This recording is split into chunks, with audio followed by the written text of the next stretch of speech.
السلام علیکم عزیز دوستوں، آج میں آپ لوگوں کو حضور صلی اللہ علیہ وسلم کی مکہ سے مدینہ ہجرت کا ایک اہم واقعہ سنانا چاہتا ہوں۔ مکہ میں آپ صلی اللہ علیہ وسلم کی نبوت کے 13 سال گزر چکے تھے۔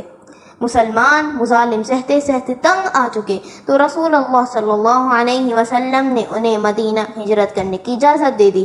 چنانچہ انہوں نے چوری چھپے مدینے کا رخ کیا، لیکن خود حضور صلی اللہ علیہ وسلم جو ظالموں کا اصل نشانہ تھے، وہ اپنے لیے حکم خدا کا انتظار کرتے رہے کہ آقا کی اجازت ہو تو مکہ کو خیر آباد کہیں اور ان مخلص ساتھیوں سے جا ملیں جنہوں نے صرف اللہ کی خاطر اپنا وطن چھوڑا۔ بالآخر ہجرت کا حکم آ گیا اور آپ صلی اللہ علیہ وسلم نے مدینے کا ارادہ کر لیا۔ اس وقت قریش کی بھی سازش مکمل تھی اور سارا خاکہ تیار تھا۔ بات کیا تھی؟ مسلمانوں نے ہجرت کی تو انہیں دعوت کے لیے لوگ اسلام کی برکتیں دیکھ کر بہت متاثر ہوئے اور بہت تیزی سے اس کی طرف بڑھنے لگے۔ ہر طرف اسلام کا چرچا ہونے لگا اور مسلمانوں کا زور بڑھنے لگا۔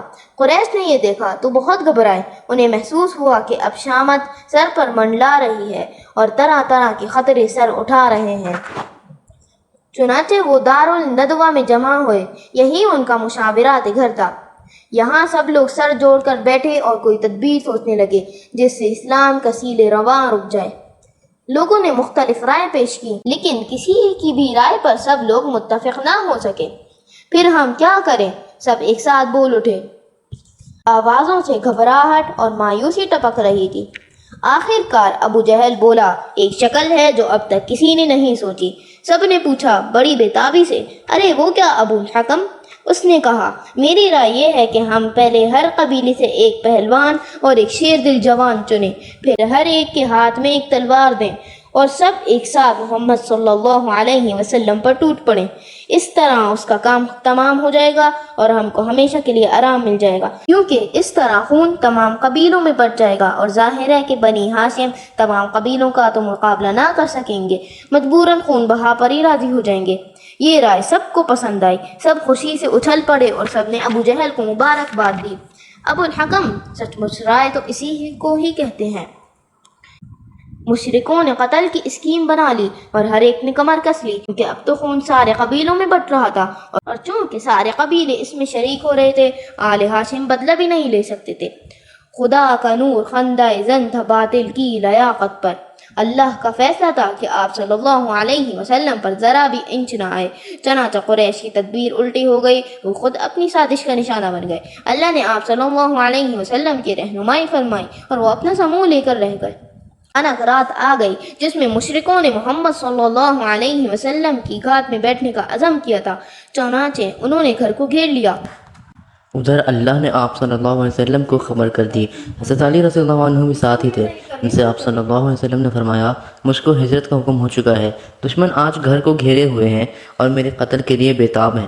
پھر فرمایا، علی میں آج مدینہ روانہ ہو جاؤں گا، تم میرے بستر پر سو رہو اور میری سبز چادر بھی اوڑھ لو۔ اللہ نے چاہا تو کوئی تکلیف نہ پہنچے گی، صبح جا کر سب امانتیں واپس کر دینا، پھر تم بھی چلے آنا۔ اللہ اللہ، شاید زمین و آسمان نے ایسا نظارہ کبھی نہ دیکھا۔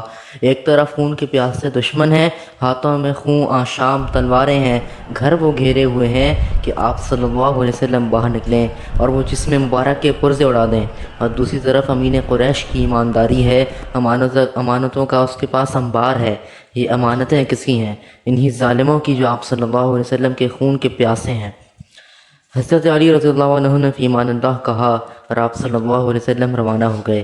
جدا ہوتے وقت انہوں نے انتہائی شوق و محبت کے لہجے میں کہا، اللہ کو منظور ہوا تو پھر مدینہ میں ملیں گے۔ حضرت علی رضی اللہ عنہ بستر مرگ پر لیٹ گئے اور سبز چادر اوڑھ کر سو رہے۔ دشمنوں کو آپ صلی اللہ علیہ وسلم کا انتظار تو تھا ہی، ایک ایک لمحہ ان پر بار ہو رہا تھا۔ دیر ہو گئی تو روزن سے وہ اندر جھانکنے لگے۔ بستر مبارک پر نظر پڑی تو آپس میں بولے، وہ دیکھو محمد سو رہا ہے، جسم پر چادر بھی پڑی ہے۔ پھر وہ سونے والے کا انتظار کرنے لگے کہ وہ باہر آئے اور سب ایک ساتھ اس پر ٹوٹ پڑے۔ اس سے پہلے ہوا یہ کہ رات زیادہ گزر گئی تو ان پر غفلت سی طاری ہو گئی اور آپ ان کو چھوڑ کر باہر چلے آئے۔ صبح تڑکے ہی حضرت علی رضی اللہ عنہ کی آنکھ کھل گئی اور وہ بستر چھوڑ کر اٹھ گئے۔ آہٹ ہوئی تو دشمن بھی چوکنے ہو گئے کہ اب کام کرنے کا وقت آ گیا۔ لیکن محمد صلی اللہ علیہ وسلم کے بستر سے کون اٹھا؟ لوگ بار بار بےتابی کے ساتھ روزن سے اندر جھانکتے اور حیران ہو کر وہاں سے ہٹ جاتے۔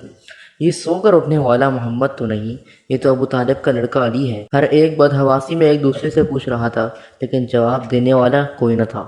پھر کچھ ہی دیر میں ان کے آدمی بھی آ پہنچے اور اب دیکھتے ہی دیکھتے لوگوں کی ایک بھیڑ تھی۔ لوگ بےتابی سے چلے آ رہے تھے کہ دیکھیں محمد صلی اللہ علیہ وسلم کا کیا حشر ہوا، لیکن یہ یہاں پہنچے تو معلوم ہوا کہ محمد صلی اللہ علیہ وسلم تو کہیں چھپ گئے۔ سب حیران رہ گئے، غم و غصے سے بدحال ہو گئے۔ گھر میں گھس کر علی سے پوچھا، تمہارا ساتھی کہاں ہے؟ جواب ملا، مجھے نہیں معلوم۔ ابو علی رضی اللہ عنہ کو پکڑ کر باہر لائے اور بے تحاشا انہیں پیٹتے رہے کہ محمد صلی اللہ علیہ وسلم کا پتہ چل جائے، لیکن علی رضی اللہ عنہ بار بار یہ کہتے رہے، مجھے معلوم نہیں۔